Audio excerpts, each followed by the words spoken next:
Сәлеметсіздер ме? Мен бүгін сіздерге орхидея гүлі туралы айтпақшымын. Бұның қалай күтіп баптау керегі туралы.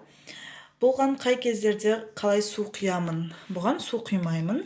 Топырағынан үстінен су құймаймын.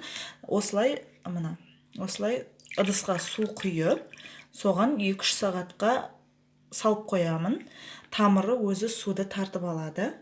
Және бұл су құйып болған кезде, су ішіп болғанда тамыры осылай мына сияқты болып көгереді, көккепек болады.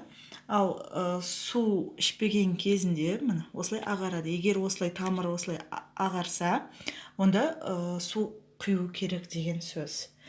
Бұның жапырағын 4-5 күнде аптасына 1 рет сүртіп тұрамын. Бұл да шаңды жақсы көрмейді, шаң болған.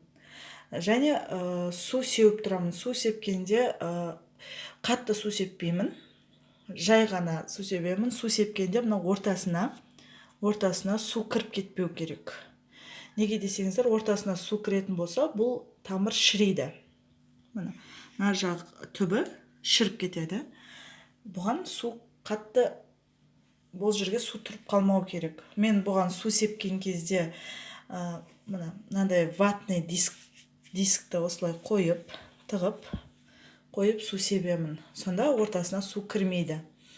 Және бұған күтім қалай жасаймын, қандай удобрениялар құямын.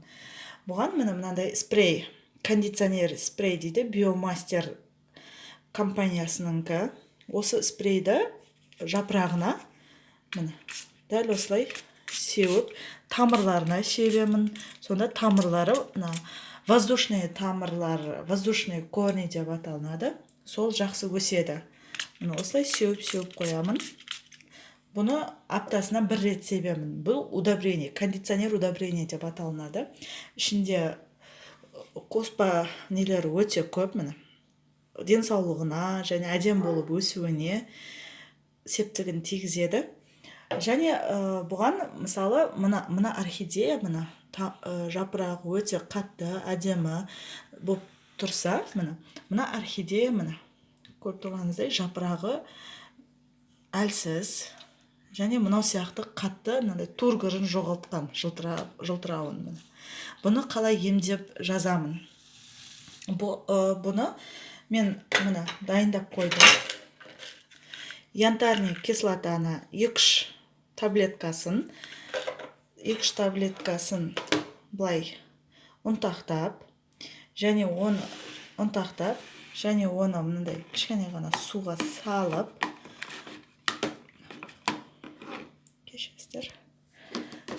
салып,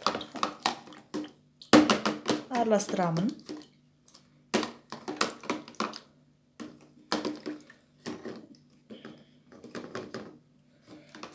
Және қозғап.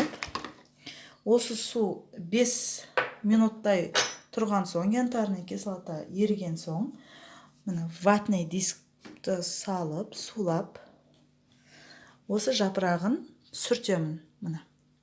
Янтарный кислота бұған жақсы көмектеседі. Және осы янтарный кислотаны құйылып тұрған суға да азын-аулақ қосып жіберемін. Сол кезде удобрение ретінде бұған пайдалы болады. Бұған ешқандай да қиын ешнәрсесі жоқ. Егер түсірген видеоларым ұнаса, лайк басыңыздар, және каналыма тіркелуді ұмытпаңыздар. Және қандай гүл туралы білгілеріңіз келеді, соған комментарийға қалдырыңыздар. Назарларыңызға рахмет, сау болыңыздар.